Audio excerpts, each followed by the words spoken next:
All right, hello there, AP World people. This video is going to have two topics covered, and it's just a deep dive into Haiti and then women's rights. So the reason why I decided to deep dive into this revolution is it's quite unique, and it's definitely brings up a lot of interesting historical themes that are relevant for Units 4 and Units 5. Because Unit 4 was this whole thing about maritime empires, had this whole thing about trade around the world and the use of slavery from Africa. And now Unit 5 is Enlightenment ideals and revolutions and nationalism. So many of these concepts are going to come crashing together in the country of Haiti. And this question of how can the people of France fight for their rights against their king when almost immediately, once the people of France get in charge of the country, they want slaves to continue to work for them on the other side of the world. And it's definitely a moral question that, I'm gonna show you how history answered it, because the people of France wanted freedom for themselves, but not freedom for the black people who were slaving away on the plantations for them. So let's really deep dive into what's going on with Haiti. And there's also an excellent extra credits video series about this. But maybe I'll have you guys watch both my video here and the extra credits series. We'll see what's up. All right, moving on. Come on, click on the button. Okay, so here we go. 40% of all European sugar and 75% of all European coffee, as well as almost all of France's wealth in the 1700s, came from slave labor in Haiti. The economy of Haiti was worth more than all 13 U.S. colonies combined in the years leading up to the American Revolution. So, of course, the island of Haiti was a literal gold mine for France, and they just continually were importing just hundreds of slaves probably every week to this island. And as I told you in the previous unit, the slave plantations in the New World, they sort of said it's more economically efficient for us to just bring in people from Africa rather than try to have the slaves raise their own families in the New World. So they were just constantly bringing more and more people all the time and putting them to work on these plantations. And it's just sort of interesting to me that the primary crops coming out of Haiti were sugar and coffee. So they were sort of like Starbucks' supplier 300 years ago. If there could have been such a thing as a Starbucks corporation in Europe, it was all coming due to the toils and tribulations of slave labor in the New World. And yeah, definitely look at that number statistic there. Slaves outnumbered whites 10 to 1. So you can probably guess what's going to happen in the course of this lesson about Haitian history. So in 1791, a slave named Toussaint Louverture, he decided that he had enough of this slavery thing. So he fought for freeing of the other slaves. Oh, I don't know why that's in black, but "Oh, brothers and friends, I am Toussaint Louverture. Perhaps my name has been made itself known to you. I have undertaken vengeance. I want liberty and equality to reign in Haiti. I am working to make that happen. Unite yourselves to us, brothers, and fight with us for the same cause." So even though he was a slave, he somehow learned how to read, he learned how to organize people, and he started an effective revolution against the French government there. And, I mean, he's using words like liberty and equality, so clearly the Enlightenment ideals even reached him. And he started uniting the slaves of Haiti to fight back.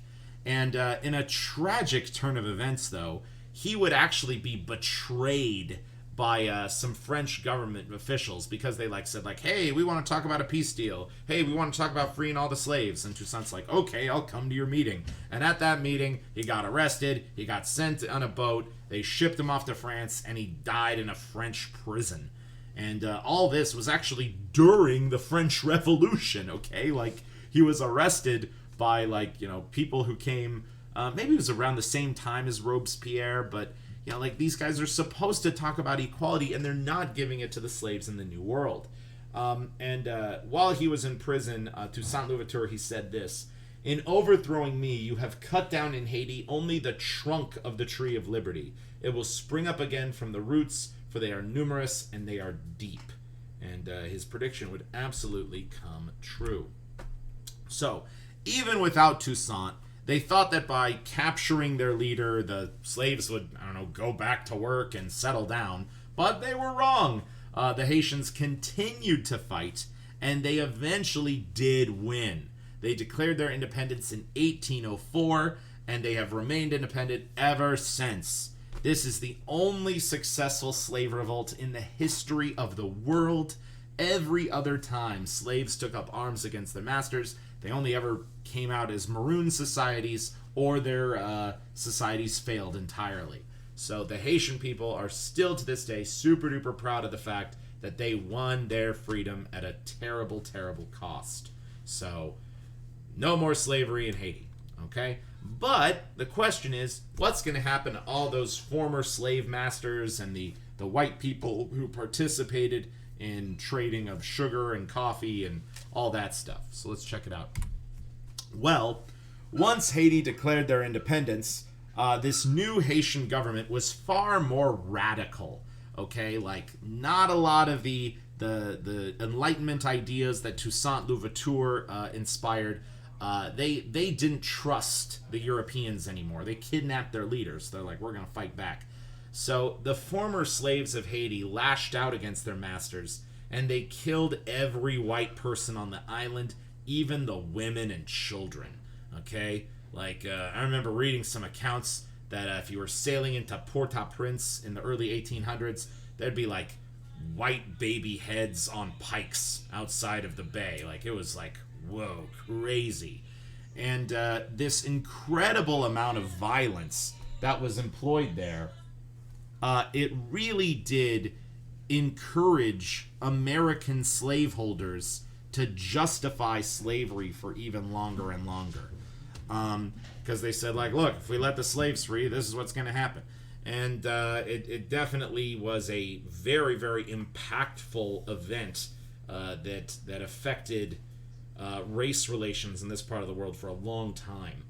And also, as soon as this giant revolution happened in Haiti, the former slaves destroyed the coffee and sugar farms, and they burned down most of the major cities and the boats. So, they're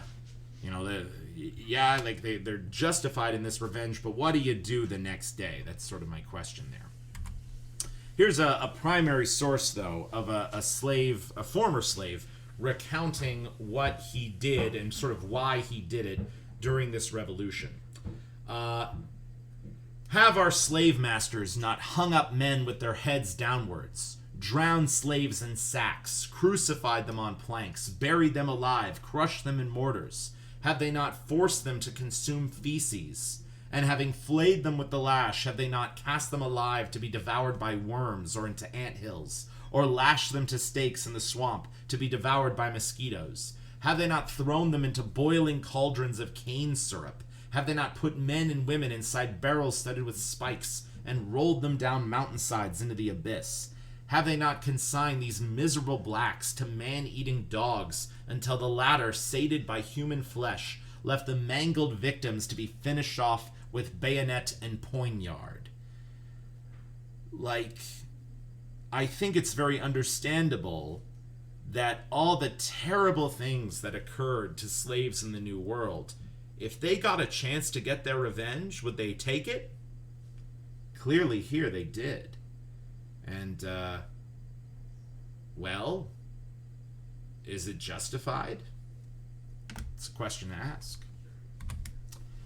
Haiti was the most profitable colony for France and the most profitable colony about all the colonies in the New World.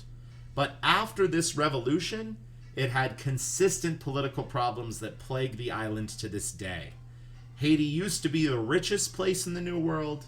It is now by far the poorest place in the New World. It has never regained its economic status, and this is super messed up. As soon as Haiti tried to sort of get back on the international stage after its revolution, France said no. France said, we will not allow you to trade with anybody. Even if you rebuild your sugar plantations and your coffee plantations, no one will buy your products. So they sort of had this blockade on Haiti and forbade any participation in the global economy. And the problem is, Haiti's really good at growing sugar and coffee, but the only people who are going to buy sugar and coffee are European and the United States countries during so much of this time period. So France said, you know what, Haiti, we will let you participate in the world economy, but you have to pay us back for all the property you took from us. And by property, France meant the slaves themselves. So France forced Haiti to pay back the cost of all of the slaves' independence and the people they killed and the property they destroyed. And Haiti eventually did repay France $21 billion over the course of the next 150 years. So France talks a big game about all men are created equal. That was Voltaire. Voltaire was a French guy. Talk a big game about the Declaration of the Rights of Man. But it clearly is not the same declaration for these people that got taken from Africa, sent to the New World, and them and their descendants worked for France. Well, France says you still got to pay us back. So, yeah, and they paid it all back at the end of World War II. That's wild. So, and Haiti is still one of the most poorest places in the world today. So, yeah, there you go. All right, and now the other topic I wanted to talk about in this video is who run the world? Girls. Girls. Women. So, yeah, so much of what I've talked about in this unit about revolutions is all men are created equal and the rights of man and men. Well, but what about women, okay? Women are starting to demand equality too. Women, they also, believe it or not, want rights. The more you know. So, women's suffrage, that's a concept that I'll definitely talk about. Women's suffrage is the right for women to vote. That will come a little later in world history, but definitely the start of it begins during this time. And also this concept of feminism, I'll bring that up on the next slide. It's going to say like, hey, women want the same legal status as men. Give us the same. So there we go. Let's check it out. All right. So the Seneca Falls Convention is largely seen as the first major step in women's rights in the Western world. And Elizabeth Cady Stanton and Lucretia Mott, they were the lead organizers, so they're sort of seen as the mothers of feminism. And they wrote this document called the Declaration of Sentiments and the Vindication of Women's Rights. We're going to see these documents in one of my activities later in this class. And those documents, the big point of them is like, female equality, we want equality. Give it to us. There you go. Yeah, and if you really analyze these documents, you're going to pick up so many Enlightenment ideals, but they just sort of like emphasize that these things apply to women as well. Liberty, freedom, justice, natural rights, women want them too. So, get it, girls. Get it. Get it. All right, moving on. Olympe de Gouges, she's another big feminist. Well, I mean, she's literally the founder of feminism. She wrote a document called the Declaration of the Rights of Woman, and she basically parodies the Declaration of the Rights of Man, but she switches some things around to really show, like, look, women don't really have it great in this society. We want to have all the same rights y'all guys got. Yeah, so complete legal equality with men in every way, and that's the true definition of feminism. But during the time period of Olympe and the women I mentioned in the previous slide, they were largely seen as crazy. Like, the vast majority of society was like, women, they can't do things, their brains are small. And like, they had that wrong mentality that was just super sexist and terrible. But their early work is going to start pushing the world into having equality for the genders. So that's coming up as history continues to progress. All right, cool. And yep, the next topic will be in the next video. All right, peace out.